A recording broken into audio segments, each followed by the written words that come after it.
mga kababayan. Oh. May masasabi pa ba tayo? Malamang may masasabi pa mga DDS dyan, mga kababayan. Yung mga didilis, walang kakontentuhan yan. Gusto sila bida eh. Diba? Gusto ng mga ulupong na yan, sila po ang bida, mga kababayan ko. Diba? Pero hindi talaga matatahimik yung mga yan. Panigurado yan, mga kababayan. Diba? Kasi itong mga ano na to, itong mga ulupong na ito, itong mga partido ni Digong na ito, mga kababayan, itong mga bata ni Digong, eto po yung mga mga walang kakontentuhan sa sarili. Gusto sila lagi ang bida. Diba? Gusto sila lagi ang bida. Payag ba kayo sila lagi bida? Diba? Hindi, tapos na termino nyo, diba? Oo. Tama na pag-asik ng lagim. Diba? Wala nang dapat ano-ano pa. Diba? Wala nang putye-putyero dyan.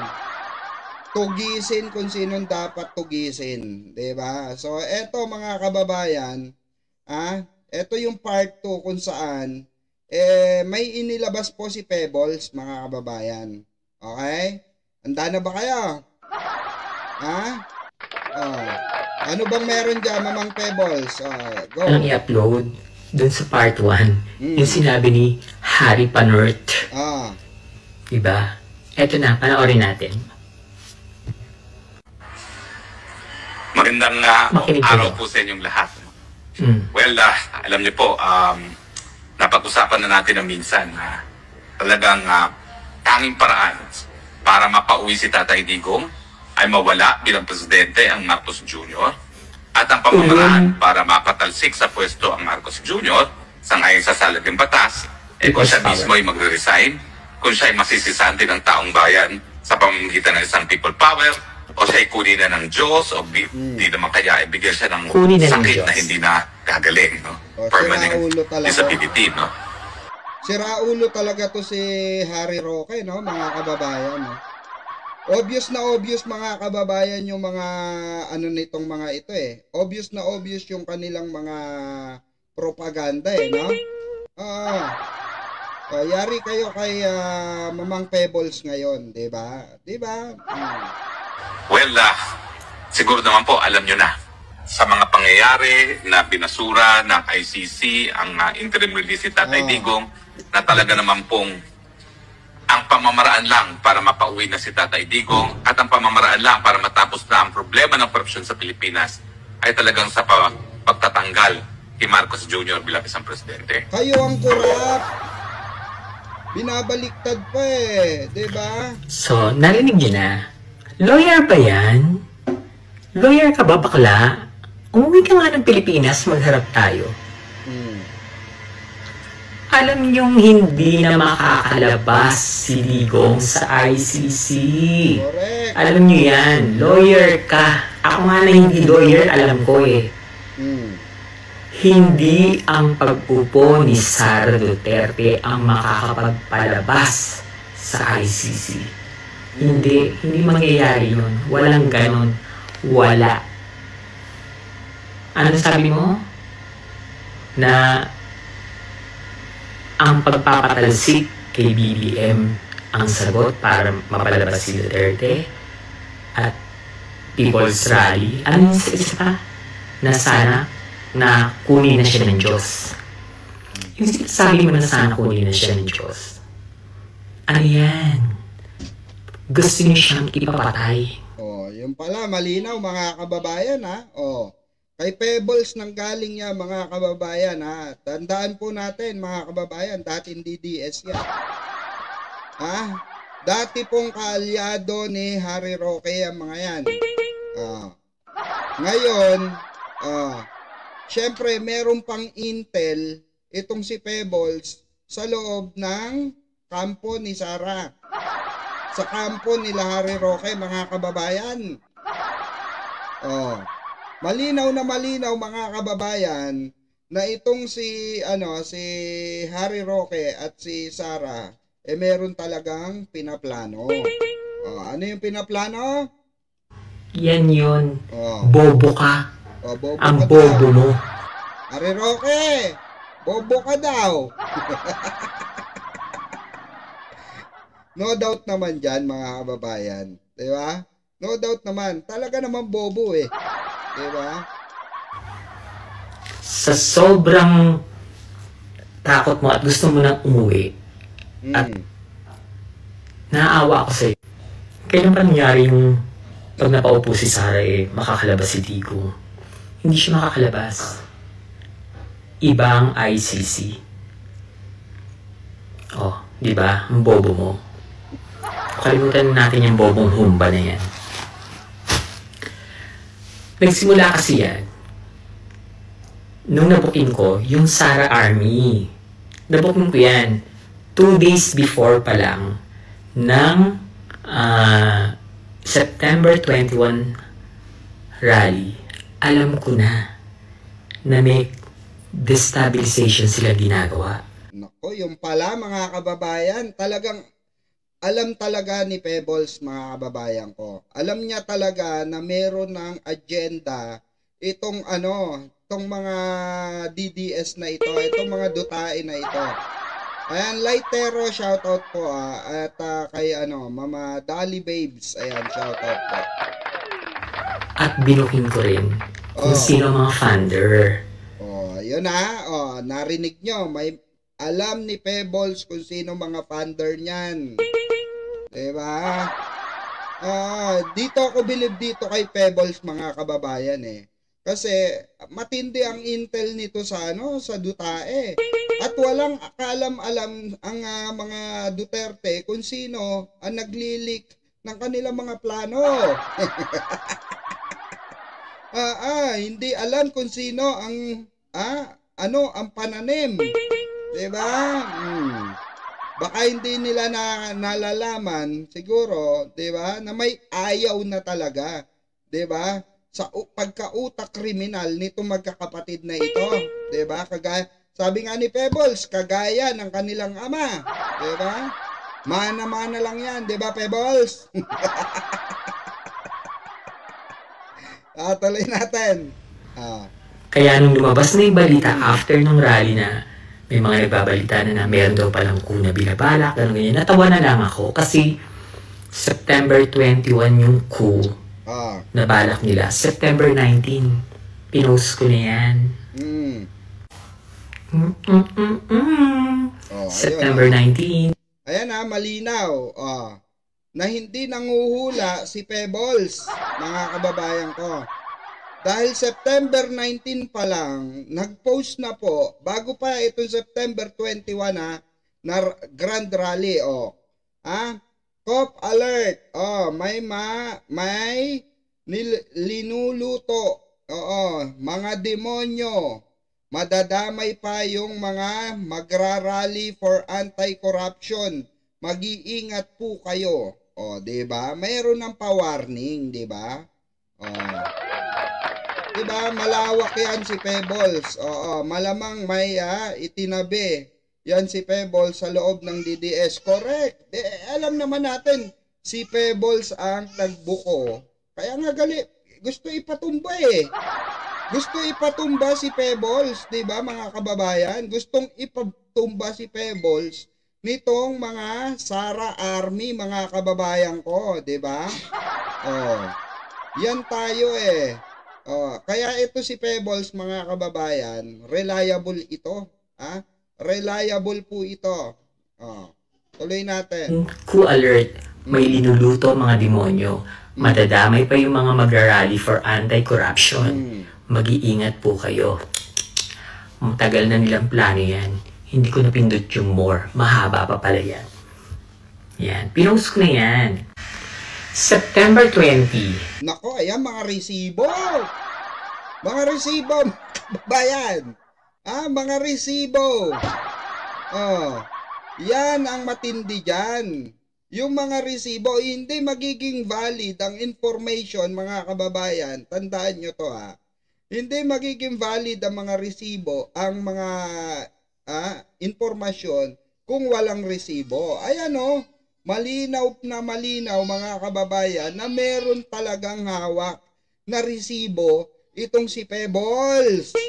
Diba? Itong si Madam Pebbles, meron talaga pala siyang alam at meron siyang hawak. O, ayan, kitang-kita nyo naman dyan ha, sa screen. O, nakikita nyo. Malinaw na malinaw mga kababayan ha. O. Isang araw bago mag-rally. Yung gulo po ngayon, daan-daan milyon po daw. Ibig sabihin yung pondo. Yung mga contractors daw po, mas madami pang nagbigay ng pera kesa dun sa sponsor ni Chavit kaninang umaga. At si Chavit daw po ang nagbibigay sa mga generals at organizers. Kaya pala mga kababayan, kaya pala marami ang mga generals, retired generals na andoon, 'di ba? Nandoon nag-rally. Bayad pala kaya pala nandiyon si Manong Chavit mga kababayan. Bulilyaso pala talaga plano nila mga kababayan, nag-aksaya ng pera mga kababayan. Dahil yan kay Pebbles. Dahil yan kay Pebbles, kasalanan mo pala Pebbles kung bakit nabulilyaso ang mga DDS, ha? Mga didilis. Tuloy natin.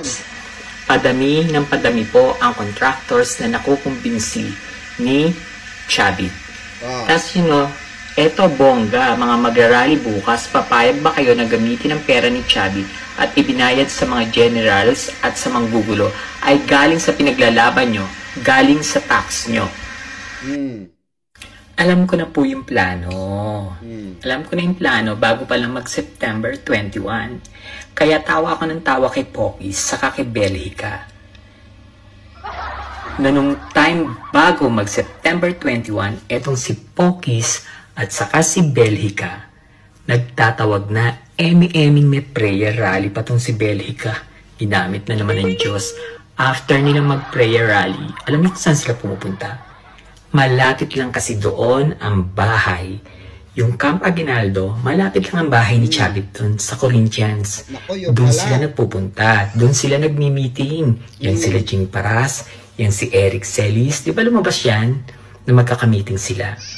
Planado na talaga nila yan. Di ba? Na, ayan di ba mga kababayan? Merong manggugut. Ayan, di ba mga kababayan, may lumaganap na mga picture na kung saan may meeting sila, di ba? Lumaganap po sa social media yan. Nagpicture-picture sila, di ba? Kaya alam at bukom-buko ni Pebbles kung ang plano nitong mga hinayupak na DDS na ito. Di ba, Pebbles? Kaya ito malinaw na malinaw mga kababayan. Government sabotage po yung gusto nilang gawin. At ayon mismo kay Pebbles ay nag-hire na ng assassinator at yung yung tawag dito suicide bomber, di ba? Bulilyaso lahat yon dahil kay Pebbles mga kababayan. Yung September 21, malinis na rally talaga yan. Sinabayan niya ng mga DDS. Sinabayan niya nila Sara, nila Pulong, nagpondo dyan. Ang nagpondo dyan ay yung USEC ng DPWH, si Bernardo, yung mga contractors na makakasuhan, at yung mga engineers. Kaya after na hindi sila nagtagumpay doon sa rally, sa kudita nila na mapabagsak at mapababa si BBM, kinabukasan may may Blue Ribbon Committee na hearing sa Senado. Doon na kumanta si Alcant. Napuputol yung paggawa ko ng video. May tawag kasi ng tawag, di ba pag may tumawag, nawawala, mga destroyer, mga kilala ko yan, yung mga tawag ng tawag na yan. Ayun, kumanta na si Alcantara kung sino talaga yung mga sangkot sa flood project. Kasi nga, ang ipinangako sa kanila ni Chavit ay mapapababa si PBBM. So yung pala talaga plano mga kababayan. Sinabayan nila yung bugsong rally mga kababayan. Pero di ba tinatakwil nga mga DDS, mga kababayan ko? Di ba? Hindi nagtagumpay ang mga tampalasang kutong lupang didilis na ito. Di ba? Kasi masama yung kanilang masama po yung kanilang plano, mga kababayan. Malinaw na meron talagang sabutahe na gustong gawin itong partido ni Sara. Diba? Ang laking pera ng ibigay kay Chavit. Hanggang ngayon, nagkamali ba ako ngayon sa sinasabi ko, sino ngayon na nag-aabot ng pera sa mga nag-People's Rally? Si Chavit pa rin. Siya ang head, pinaka-head. Siya yung inupo ni Pulong at ni Sara para sa budget. Noong din September 21, ganun din. Pero pinalalabas niya na ayaw niya na raw. Tumigil na raw siya at nanahimik siya. Huwag kayo maniwala. Kasali pa rin siya. Kasi 3 bus ng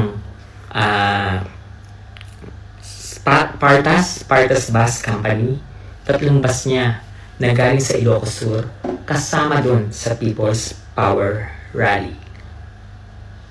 Yan. Kaya ikaw, Chavit ng ina mo, maghintay ka, matatapos ka rin. Nako! Manong Chavit, Chavit ng ina mo raw, no? Ano ba kasi ginagawa mo, Manong? Ano ba pinagagagawa mo kasi at gusto mong patalsikin si Pangulo, Bakit kailangan kang magagastos ng milyong piso para lang mapatalsik ang ating mahal na Pangulo? Bakit? Hindi ka ba kasi napapaboran? Isa ka ba sa tinatamaan?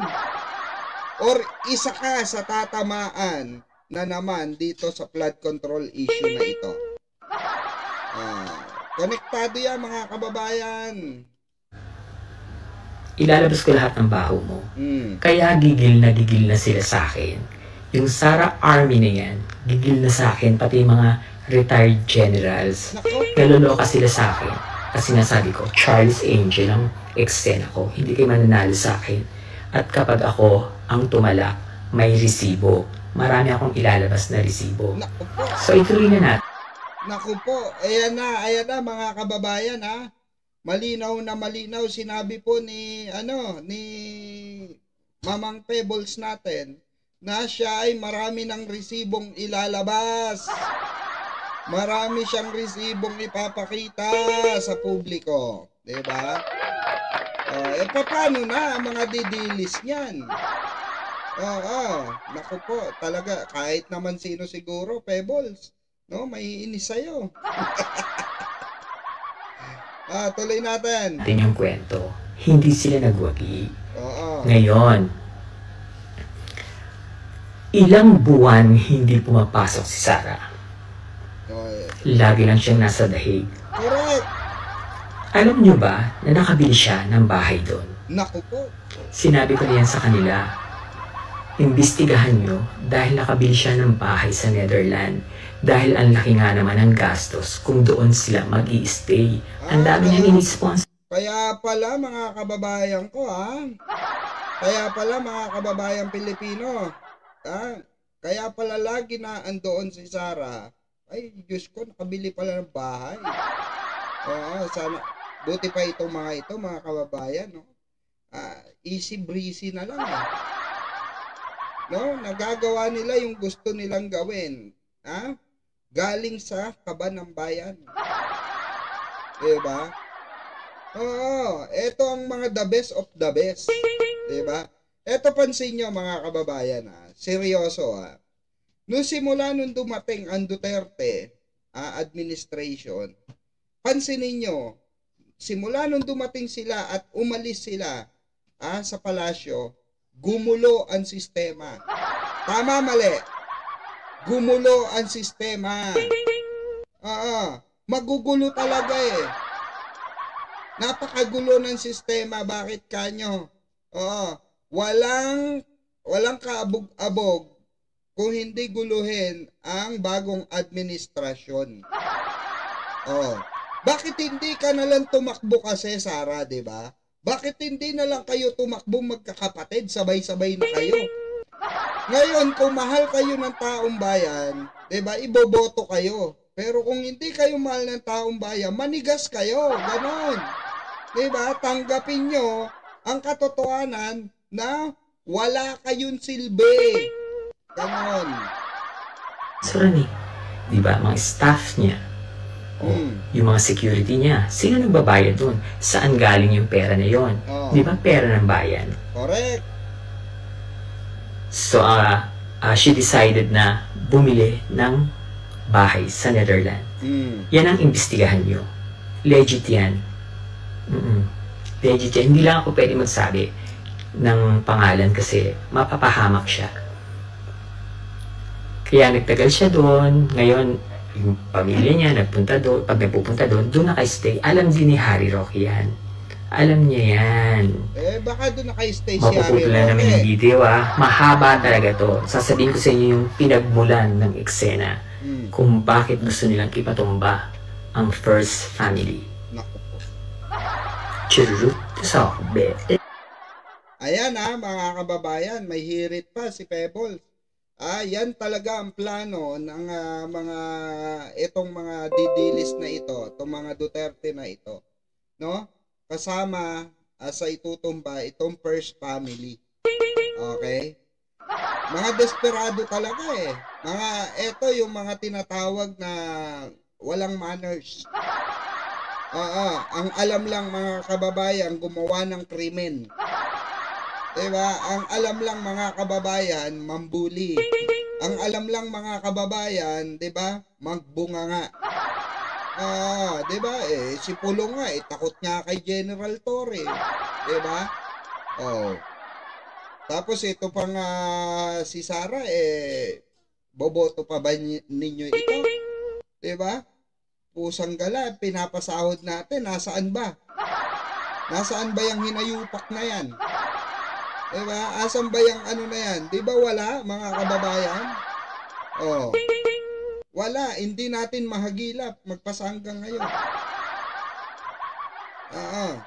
So, ayun mga kababayan maraming salamat sa nakalipas na isang oras na sama natin dito sa ating live.